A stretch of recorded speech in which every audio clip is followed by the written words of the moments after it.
Right now, Rhode Island is cheering on its Cranston Western Little Leaguers in their championship chase.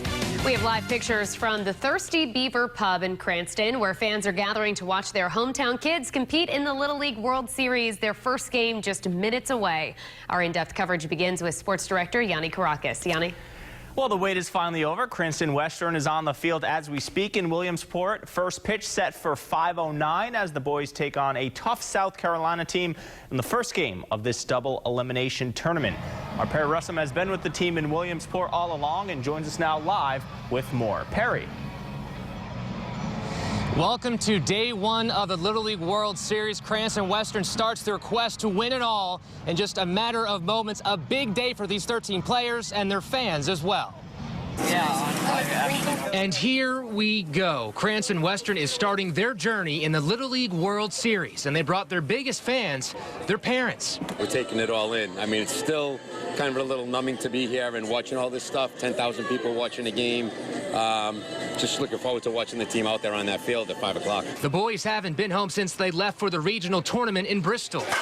Yeah, 2 weeks. My son told me he misses his bed. But besides that, they're having the time of their lives. The kids from Cranston are facing off against Northwood Little League from Taylor, South Carolina, and they brought their very own cheering section. David Tumblin's son is South Carolina's head coach, and his grandson is on the team. We didn't get in like 4 o'clock this morning, had to sleep a little bit.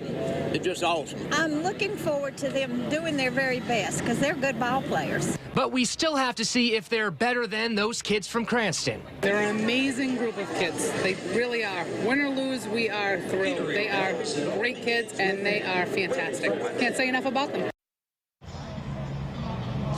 And calling the game for ESPN is former Cumberland coach Dave Belisle. Coming up new at 6, we talked to Belisle about what it's like to be back at the World Series. Live in Williamsport with the Mobile Newsroom, Perry Russum, Eyewitness News. Thank you, Perry, and we'll have full highlights of this game when it goes final, either on Eyewitness News at 6:30 over on Fox Providence or tonight at 10 and 11. I'm Yanni Caracas, Eyewitness News. And now the championship chase. Cranston Western is playing its first game in the Little League Baseball World Series right now. And we have a live look at one of the watch parties at the Thirsty Beaver on Atwood Avenue. Dozens of people are cheering on the hometown team. Eyewitness Sports Director Yanni Caracas joins us now with more. Rhode Island is representing all of New England in this tournament. This game ongoing out in Williamsport with Cranston Western trailing right now 4-1 in the third inning. Heads up play from David Marchetti stealing home for Cranston their lone run. Meanwhile, new at 6, we're talking to last year's coach that brought Rhode Island to the Little League World Series, of course, Cumberland's Dave Belisle. Eyewitness News reporter Perry Russum is there live in Williamsport and has more. Perry? Cranston Western is playing right behind us. Calling the game on ESPN is former Cumberland coach Dave Belisle. And when you open up the program of this year's Little League World Series, you'll find a 2-page article written by the iconic Rhode Islander.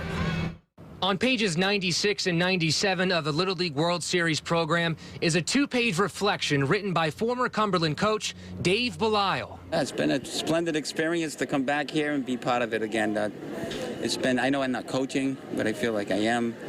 It's getting me as close as I can to the experiences that I felt last year, and I'm really enjoying myself, and so is my son. This year, Belisle is in Williamsport calling games for ESPN.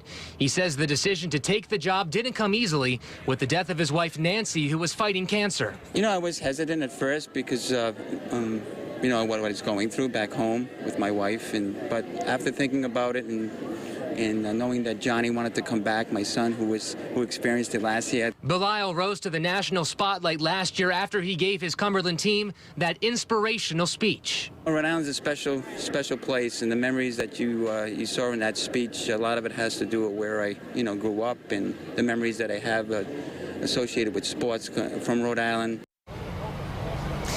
And coming up in sports, we asked Belisle what Cranston Western needs to do to win the game they're playing right now.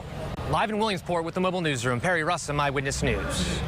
Thank you, and Perry will be bringing us live reports from Williamsport as Cranston Western continues their championship chase.